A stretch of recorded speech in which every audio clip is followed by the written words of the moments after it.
Puji Tuhan. Hari ini kita akan belajar firman Tuhan dari Yohanes 14, dibuka dulu, ambil Alkitab. Dan saya berikan tema saat teduh kita, apakah Yesus satu-satunya jalan ke sorga? Sebab pendirian kita tentang Dia menentukan hidup kekal kita. Perbedaannya itu sorga dan neraka bukanlah di tengah-tengah.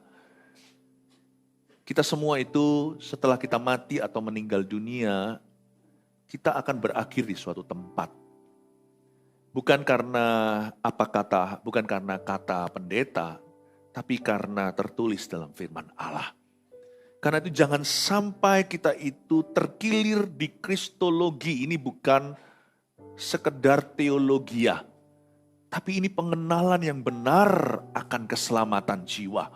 Buat apa kita memperoleh seluruh dunia tapi kita binasa? Karena itu jangan sampai kita kesandung sama satu batu penjuru ini, yaitu Yesus Kristus. Kalau sampai kita tersandung, kita nggak mungkin ada harapan diselamatkan. Karena Yesus, saya kasih bocoran dulu sebelum nanti saya lanjutkan, Yesus satu-satunya jalan, nggak ada jalan lain. Nggak ada. Kita bisa dikecam dunia kalau kita ngomong begitu, tapi saya nggak pedulikan. Karena itu bagi saya keyakinan. Asal saya tidak menjelek-jelekkan orang lain, ya kan? Tapi saya yakin bahwa hanya ada satu jalan ke sorga, yaitu Yesus Kristus Tuhan. Jangan-jangan kita semua di sini yang mengaku Kristen pun, atau yang sudah dari kecil di gereja bahkan, kita masih belum memastikan di hati kita. Kepercayaan kita itu masih belum mantap sama Tuhan. Karena kita merasa, iyalah Yesus salah satu jalan. Kalau sampai kita begitu, bahayanya adalah jangan sampai nanti kita menyadarinya terlambat sudah. Telat kalau kita sudah meninggal dunia. Jangan resiko kalau namanya akhirat. Apa yang saya sampaikan ini, karena saya rindu. Kenapa saya tergerak untuk menyampaikan yang satu ini? Karena saya rindu agar keluarga saat teduh dan keluarga gereja Mawar Sharon seluruh, kita semua satu persatu akan suatu saat kelak berakhir di sorganya yang mulia. Karena kita itu nggak main agama-agamaan di hidup ini. Karena yang kita cari itu keselamatan. Bukan jadi orang baik, tapi kita mau kenal Tuhan. Tuhan yang akan menjadikan kita orang baik, tapi kenal Tuhan dulu. Kita nggak bisa diselamatkan karena kesalehan, kebaikan, amal sosial kita. Nggak bisa masuk sorga kalau kita nggak kenal dengan yang punya. After all, kebaikan manusia itu semu, belum teruji. Kebaikan manusia itu seperti kain kotor, kata Alkitab. Karena itu jangan pernah kita itu puas hanya jadi orang baik. Temukan kebenaran soal keselamatan. Saya ingin keluarga saat teduh bersama dan jemaat gereja Mawar Sharon yang saya gembalakan, kita semua suatu hari kelak sungguh-sungguh atau sungguhan masuk sorga. Percuma kita percaya atau apa, percuma kalau kita melakukan liturgi agama kita, kalau ujungnya kita binasa, ya kan? Saya mengambil tema ini sebagai tantangan harus saya khotbahkan.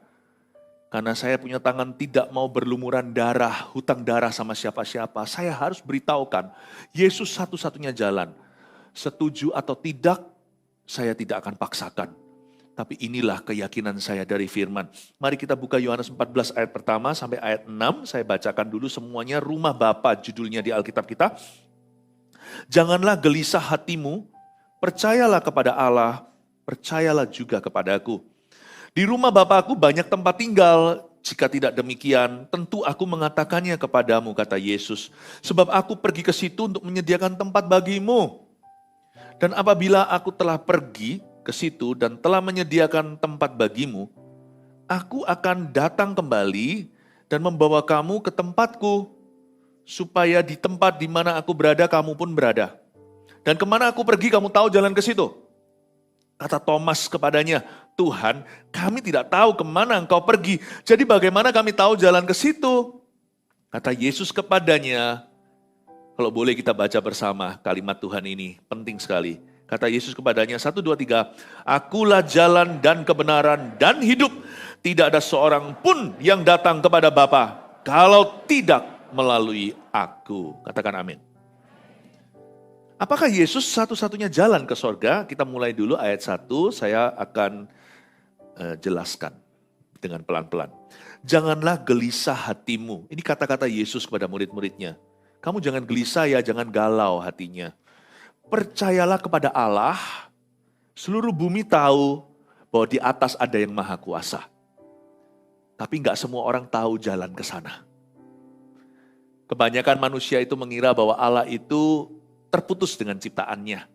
Kita hanya bisa berdoa, beramal sosial dengan harapan semoga kita bisa diterima di sisinya suatu hari. Paling tidak arwah kita bisa diterima di dekatnya. Kita nggak boleh kita nggak boleh gambling kalau soal akhirat.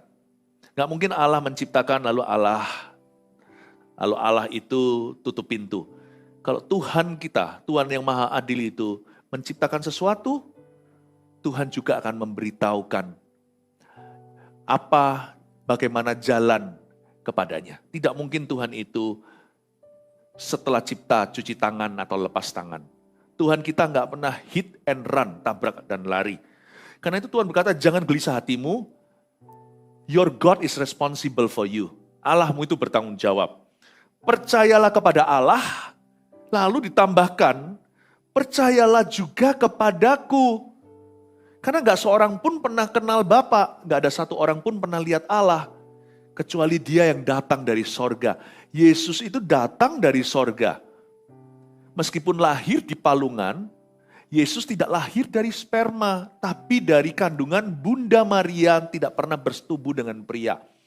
Yesus itu 100% manusia, tapi kelahirannya itu ajaib, ini bayi ajaib satu-satunya. Yesus itu dilahirkan bukan karena benih laki-laki atau manusia. Asal usulnya bukan dari sini sekalipun daging dan darah. Karena Yesus harus memikul dosa kita. Gimana Yesus bisa mengerti kita kalau Yesus gak pernah jadi kita ya kan? Atau jadi seperti kita. Makanya Yesus harus menjadi seperti kita. Makanya Yesus sebagai manusia. Dan malaikat Gabriel memberikan nama, beritahu kepada ayah asuhnya, kamu nanti namai dia Yesus yang artinya Allah menyelamatkan, karena dia juru selamat kita. Tapi asal usul Yesus bukan dari sini. Yesus itu dari sana. Dialah anak Allah yang maha tinggi. Jangan sampai kita bengkokkan kalimat ini, masa Allah kawin mengawinkan. Manusia kan pikirannya selalu seks melulu. Kalau dia adalah anak Allah, bukan berarti itu bicara tentang perkawinan. Itu berarti menunjukkan sifatnya yang rendah hati.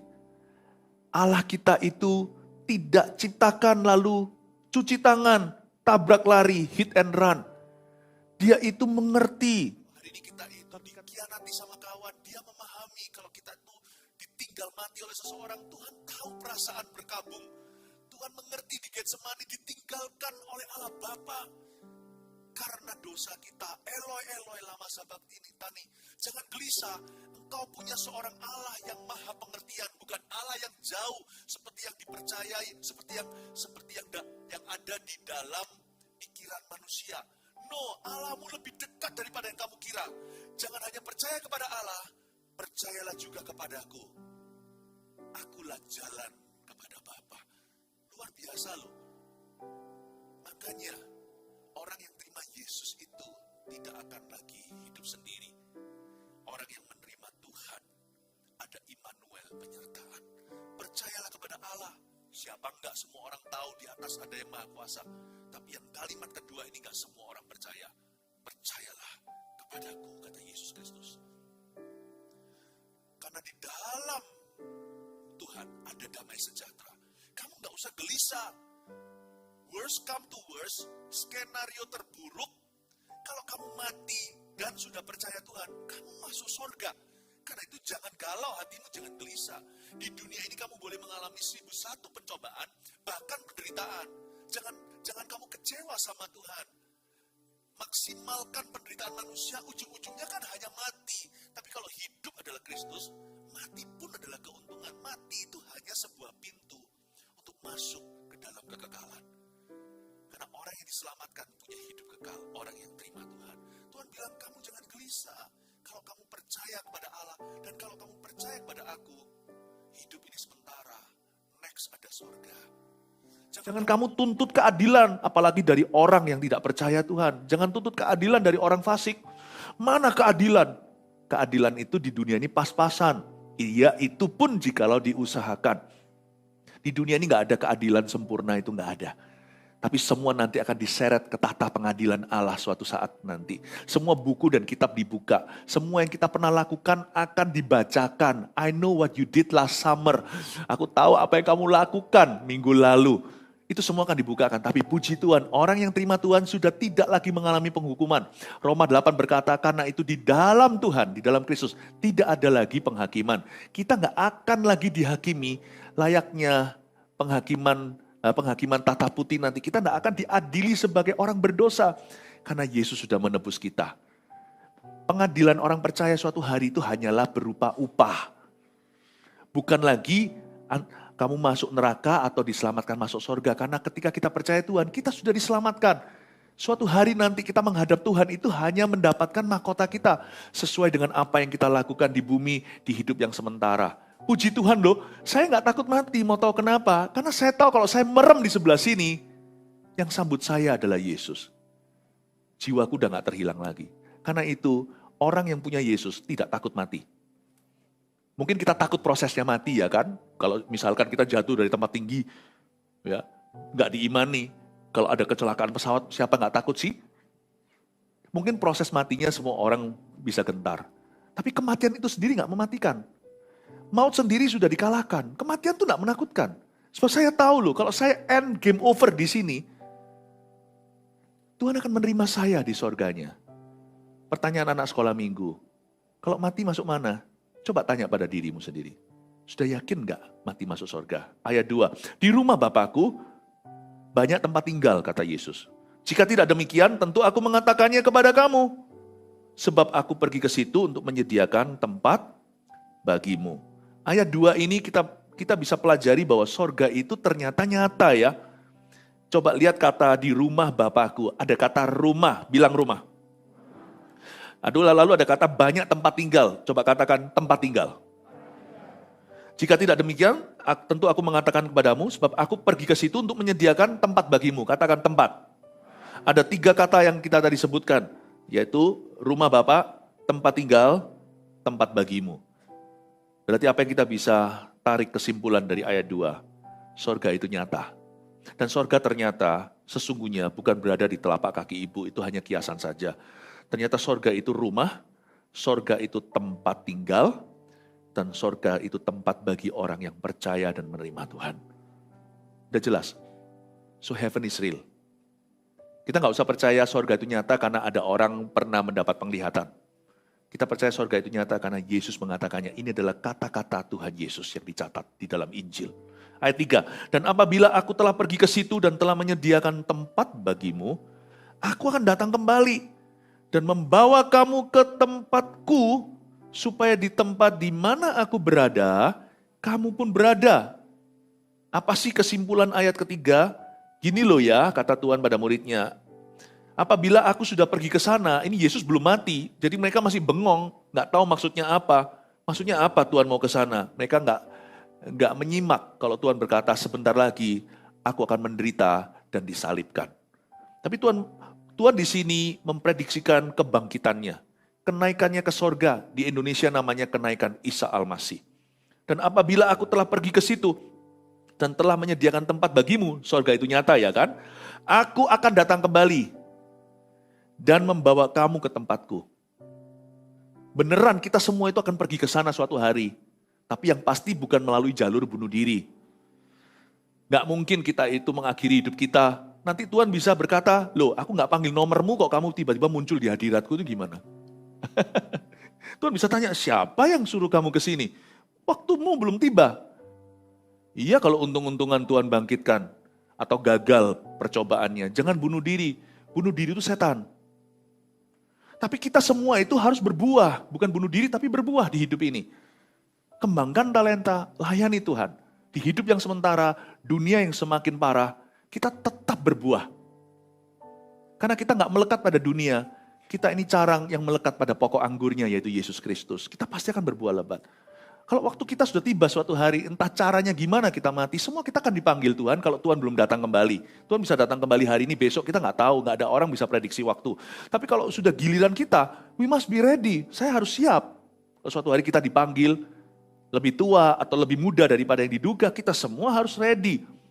Kita semua itu akan pergi ke sana. Aku akan datang kembali dan membawa kamu ke tempatku. You are going to heaven. Supaya di tempat di mana aku berada, kamu pun berada. Dari ayat 3 kesimpulan yang saya ambil adalah, sorga itu nyata ya kan? Dan kita bisa ke sana. Kita bisa ke sana. Masa Pastor Philip bisa ke sorga? Tapi kan gak ada orang pernah datang dari sorga. Saya gak tahu. Semua orang-orang teman-teman saya, keluarga handai taulan yang meninggal dunia, saya gak bisa bangunin. Bangun. Kamu lihat apa? Mati ya mati. Tunggu dulu, ada satu. Kalau Anda percaya. Dia dari mati kembali. Namanya Yesus. Dan sebelum lahirkan, bukan dari sperma manusia. Tuhan Yesus itu Alfa Omega, yang awal dan akhir. Dari dulu sudah ada. Makanya Yesus mau dirajam batu, oleh orang Farisi mau tahu kenapa. Karena mereka menantang Tuhan kan, masa kamu lebih pangkat dari Bapak Abraham, lebih pangkat dari Musa. Dan Yesus menjawab dalam bahasa Inggris yang gini, before Abraham, I am. Luar biasa loh. Kalau bahasa Indonesianya diterjemahkan gini, sebelum Abraham ada, aku ada. Wah, dianggap menghujat. Hanya orang yang mengaku dirinya Allah yang berkata begitu. Masa dia itu sebelum Abraham sudah ada, wong umurnya masih 32, 31, 32, 33 waktu itu kan masa-masa Yesus melayani. Di dalam sejarah tercatat public ministry atau pelayanannya secara publik. Usia-usia 30-an. Dia bilang orang ini kok sok-sokan, dia kira dia siapa? Dan Tuhan berkata, kamu gak percaya gak apa-apa. Ini orang mati ku bangkitkan. Mereka melihat, mereka tetap gak mau percaya. Orang bisu berbicara, orang buta melihat. Mereka gak percaya. Tuhan muncul pun di depan mereka, mereka gak percaya. Karena darah daging, mereka hina. Mereka maunya itu Allah yang gagah. Kalau sungguhan Allah turun dalam kesuciannya, mati itu semua orang Farisi. Semua orang berkata, kalau memang Allah itu ada, tunjukkan. Tunjukkan dirimu kepada aku. Jangan doa gitu, saudaraku. Kalau sampai Allah muncul di depanmu, hai orang berdosa, langsung kau mati kutu di tempat. Langsung dibuang ke neraka. Makanya Tuhan datang dalam kelemahan. Bukan kelemahan dosa, kelemahan daging. Tuhan datang sebagai manusia. Percayalah, kalau Allah menjelma sebagai salah satu kita, kepada milik kepunyaannya, Yohanes 1, jangan tolak dia, jangan cinta kegelapan. Sebab milik kepunyaanku menolak aku, tapi barang siapa menerima dia, diberinya kuasa untuk menjadi anak-anak Allah. Kalau Tuhan datang dalam kelemahan adalah untuk menjemput kita, tapi kalau Tuhan datang dalam kegagahan, seperti yang diharap-harapkan oleh orang Farisi itu, adalah untuk menghakimi, mau yang mana, Tuhan yang kuat atau Tuhan yang rendah hati. Suatu hari Tuhan akan datang kembali. Dan waktu dia datang dengan sangkakalanya, sudah gak datang lagi seperti gaya pertama di palungan. Gak bisa lagi dihina, gak bisa lagi dipukul, disalib, kemudian Tuhan mati hanya sekali untuk selama-lamanya. Pada saat itu penghakiman. I'm ready, saya siap. Saya siap untuk hari itu, tapi kalau hari itu belum datang saya mati, I'm ready to die itu. Saya siap untuk meninggal dunia.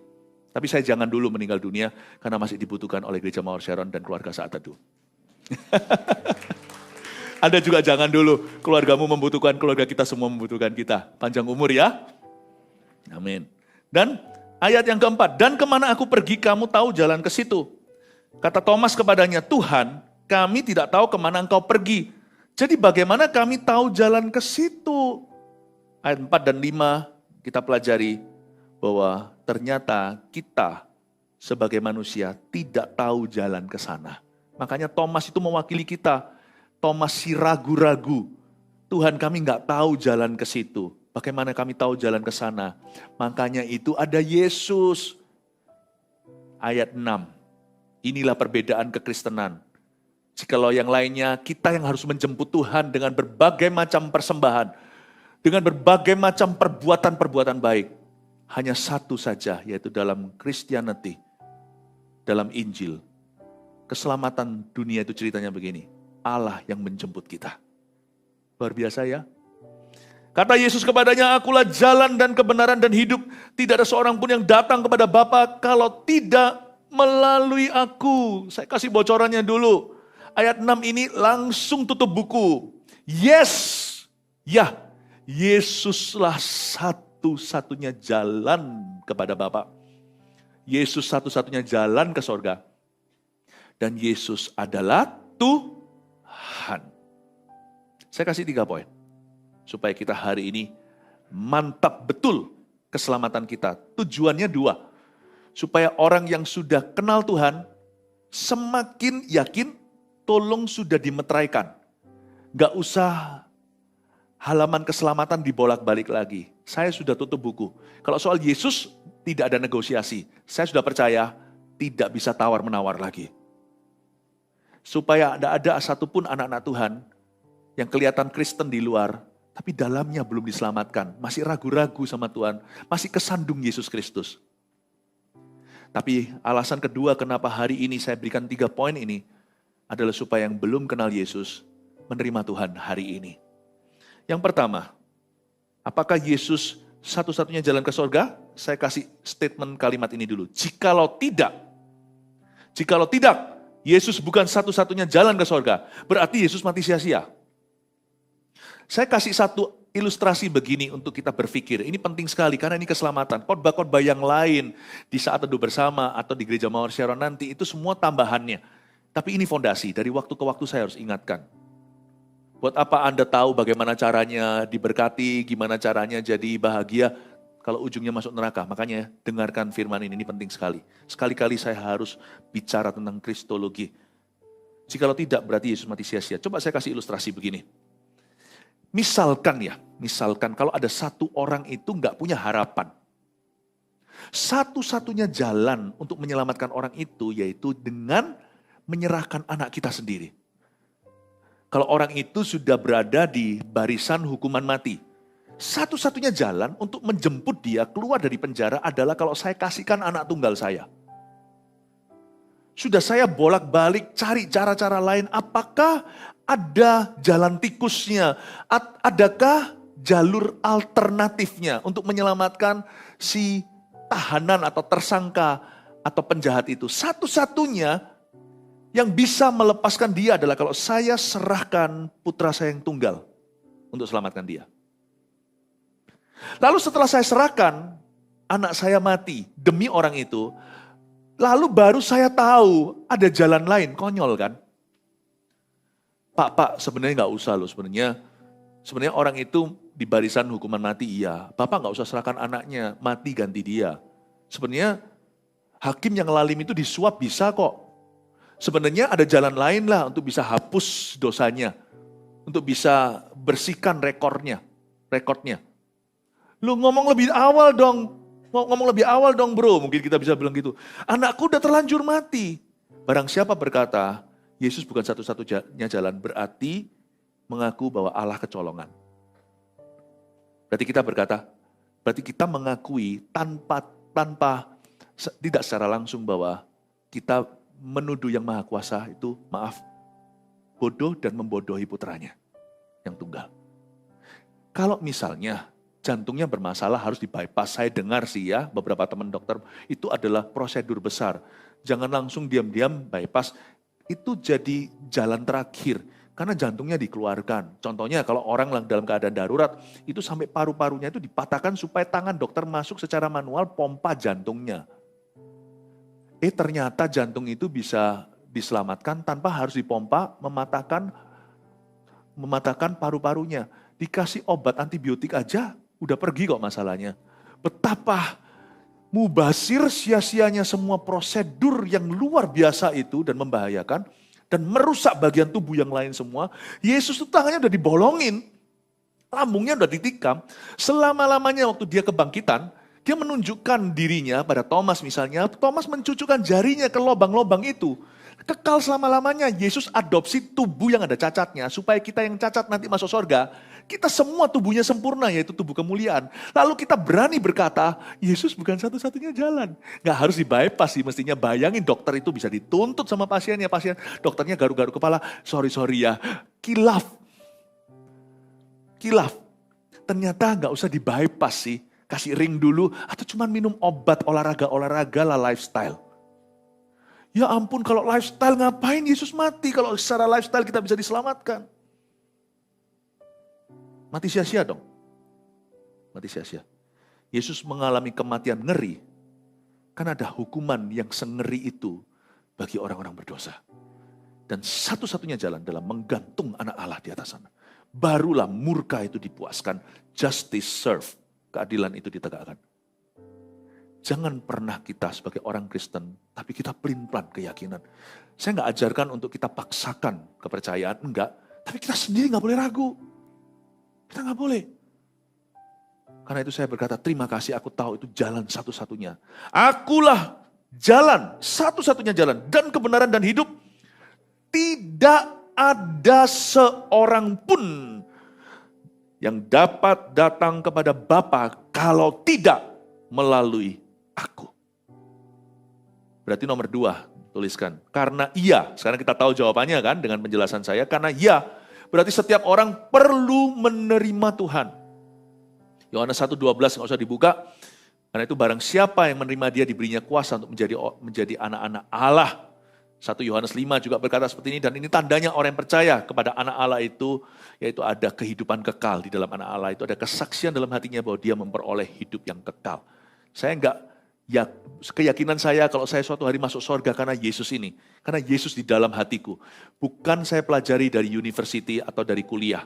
Saya enggak belajar dari buku mana-mana, itu iman yang diletakkan di sini, berupa damai sejahtera tidak gelisah, ketika seseorang menaruh percaya kepada Yesus dan Yesus saja. Saya ragu nggak semua orang yang mengaku dirinya Kristen itu sungguh-sungguh percaya Yesus. Makanya hari ini saya tantang keyakinan kita supaya kita rombak semua keraguan agar kita semua memperoleh iman yang teguh, yaitu keselamatan. Karena iya, setiap orang perlu menerima Tuhan. Masa sih Pastor Philip, kalau teman saya baik perlu terima Tuhan enggak? Jangan lupa kita semua, hai keturunan Adam dan Hawa, kita itu punya dosa asal. Dosa asal itu sebelum kita jatuh dalam dosa perbuatan. Semua kita itu udah ada kecenderungan. Waktu kita lahir, ya, waktu kita baby, waktu kita jadi batita, bayi 3 tahun atau 5 tahun, waktu kita sudah bisa membuat putusan sendiri. Siapa sih yang ajari setelah makan cookie, ya ini semua kotor semua, ada coklat-coklatnya, mama pulang dan berkata, hayo siapa makan? Siapa ajari dia berbohong? Nenek moyang, Adam dan Hawa, daging, bibit, bobot bebet nggak bisa menipu. Dosa awal itu kelihatan, lucu waktu kecil, nanti besar. Dustanya bukan lagi cookie, tapi jinah atau simpanan. Bapak, Ibu, Saudara, keluarga saat itu yang saya cintai, kita semua tidak bisa pungkiri, we're all sinners. Kita semua orang berdosa. Dari sejak bayi kita, tapi kan nggak adil. Enggak lah. Karena kita sendiri juga membuat keputusan untuk berdosa. Nantinya kita bangun karir sebagai seorang pendosa. Roma 3:23 berkata, because all have sinned, karena semua orang telah berdosa. Karena semua orang adalah seorang pendosa. Dan ia telah jatuh dari kemuliaan Allah, dan upah dosa ialah maut. Tetapi kasih karunia Allah adalah hidup yang kekal di dalam anak Allah yang tunggal, yaitu Yesus Kristus. Karena setiap orang perlu menerima Tuhan. Saya kasih hikmat satu lagi. Kalau kita itu kita yakin ya kan Yesus sebagai juru selamat kita. Yang sekarang kita langsung ke poin ketiga dulu. Karena kita setiap orang perlu menerima Tuhan. Nah, sekarang masuk ke bagian kita. Bagian kita adalah, tulis ini, beritakan Injil dengan cara yang sopan. Beritakan Injil itu baik tidak baik waktunya, tetapi tidak boleh dengan cara yang tidak berhikmat. Maksud saya begini, saya tetap pegang pada keyakinan saya, tapi jikalau suatu saat saya dengan teman-teman saya, rekan-rekan yang bukan orang Kristen atau anak Tuhan, lalu dalam sebuah acara gimana, saya akan menolak untuk mencampur baurkan keyakinan saya dengan kemanusiaan. Saya kasih sedikit hikmat. Maksudnya, jikalau dalam sebuah acara tersebut, semua orang sebut, misalkan orang Kristen sebut shalom, lalu setiap orang punya sebutan sendiri, saya tidak akan samakan Tuhan saya dengan yang lainnya. Karena saya tahu dia satu-satunya jalan. Tapi saya juga nggak boleh sok-sokan. Karena pada saat seperti itu tenggang rasa dibutuhkan. Tanpa saya harus kompromikan. Jadi lebih baik saya sebut selamat malam. So, saya tidak akan paksakan ke orang lain. Dan saya juga tidak mau karena pressure, tekanan. Saya akan ucapkan sesuatu yang saya tidak yakini itu. Saya harus keluarkan kalimat-kalimat, kata-kata yang dalam saya sebagai anak Tuhan, saya punya sebutannya sendiri. Paham maksud saya? Memang memberitakan Injil itu harus selalu setiap waktu, namun demikian juga tidak boleh di dalam konteks yang salah, yang tidak tepat.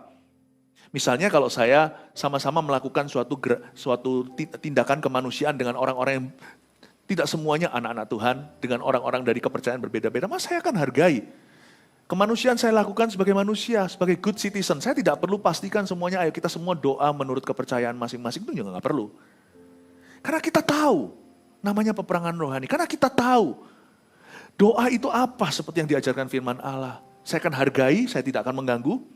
Tapi saya akan lakukan kemanusiaan itu tidak perlu pakai embel-embel Tuhan. Karena ini konteksnya tidak tepat. Tuhan yang kuyakini disamakan. Saya tidak akan lakukan itu. Saya tidak akan lakukan. Saya akan lakukan sebagai kemanusiaan untuk menghormati dan menghargai. Waktu itu saya sementara sembunyikan iman saya. Bukan takut orang lain tahu saya Kristen. Tapi itu bukan waktunya saya gembar-gemborkan kekristenan.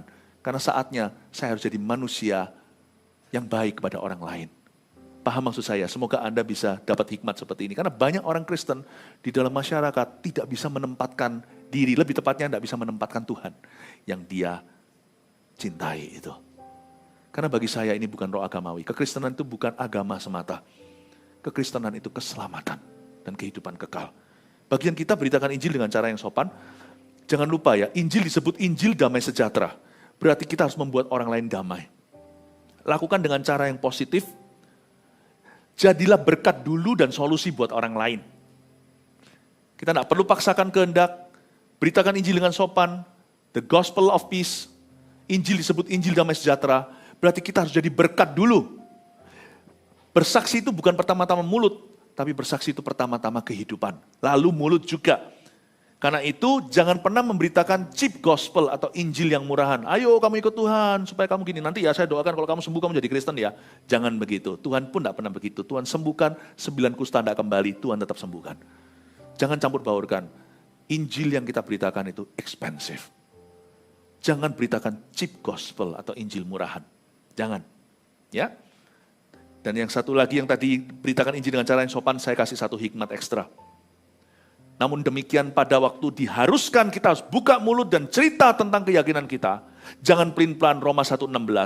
I am not ashamed of the gospel karena aku punya keyakinan kokoh akan Injil. Bahwa Injil itu kekuatan Allah untuk menyelamatkan yang memberikan iman kepada orang. Yang menuntun orang dari iman ke iman. Pertama orang Yahudi, lalu semua orang yang dipanggil nanti. Injil itu adalah keyakinan yang kokoh. Waktu saya harus buka mulut, ya inilah saya buka mulut.